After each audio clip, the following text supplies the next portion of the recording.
Hello बच्चों, let's see this question.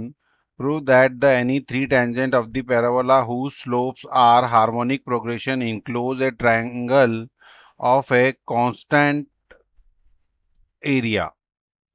तो इस तरह के क्वेश्चन के लिए सबसे पहले अपने को पता होना चाहिए what about the slope of parabola. अगर अपन पैराबोला की बात करें तो ये पैराबोला पैराबोला इस तरह बनता है, symmetric about the x axis. ये होता है symmetric about the y axis,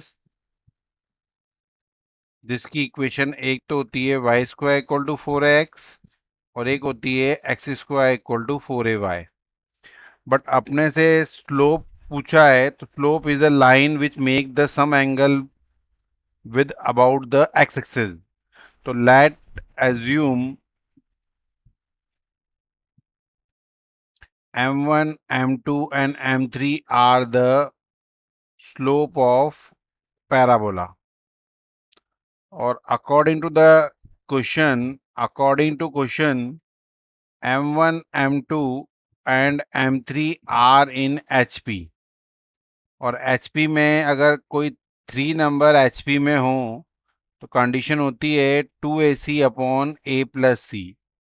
ये condition when the 3 number are in hp. तो इसको अपन अगर a b और c के अकॉर्डिंग मान लें तो कंडीशन बनेगी d equal to 1 upon m2 minus 1 upon m1 equal to 1 upon m3 minus 1 upon m2, जिसको अपन condition b minus A equal to C minus B के अकॉर्डिंग भी कर सकते हैं. और after the solving of this, इसमें बिकॉज अपने को 1 upon m3 minus 1 upon m1 को अगर अपन 2d मान लें, क्योंकि ये d के इक्वल है और m2 दो बार आ रहा है, तो ये 2d 2 क्रॉस मल्टीप्लाई हो जाए, तो then equation of tangent by the formula of y minus y1 equal to m into x minus x1 में वैल्यू पुट करेंगे. तो y इक्वल टू क्या बनेगा, y equal to m1x plus a upon m1, क्योंकि ये इसका क्या होता है, स्लोप होता है फॉर दी पैराबोला. और y इक्वल टू बनेगा m2x plus a upon m2. यहाँ पे m2 सेकेंड स्लोप है. ये बनी इक्वेशन नंबर 1 और ये बनी इक्वेशन नंबर 2. तो देन y बराबर mx m3 x plus a upon m3. ये अपनी 3 इक्वेशन आ गई where the m1 m2 m3 are the slope of the any parabola. तो अगर इसके अपन क्रिटिकल पॉइंट निकालें तो a पॉइंट क्या आता है, a अपॉन m1 m2 और a upon m1 m2 into m1 plus m2, as well as b point क्या आएगा, b पॉइंट आएगा a upon m1 m3 comma a upon m1 m3 into m1 plus m3. और c point जो होगा वो as well as a upon m2 m3 comma a upon m2 m3 into m2 plus m3.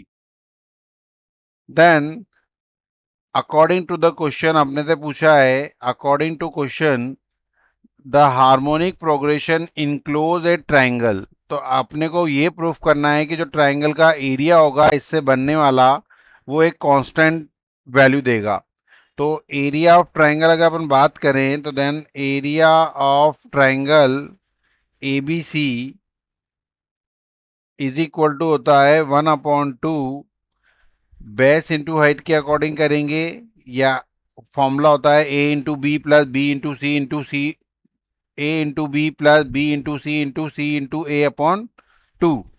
तो इसके according इसकी value होगी m1 minus m2 into m2 minus m3 into m3 minus m1 divided by m1 m2 और m3, जिसको solve out करने पे ये बनेगा 1/2 a स्क्वायर 2d³. अब d की वैल्यू अपन यहाँ से पुट कर सकते हैं, क्योंकि यहाँ पे अपने को ये दोनों वैल्यू दे रखी है और 2d की वैल्यू ये दे रखी है. तो बाई इसको अपन स्टार इक्वेशन अगर माने तो by equation number star. Clear? तो ये 2 से 2 कैंसिल आउट हो जाएगा। तो then area of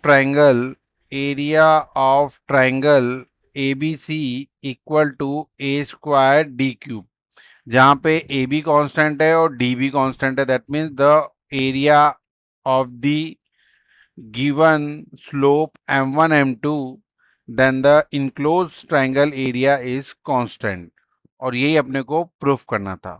so the final answer is triangle ABC is constant. Best of luck.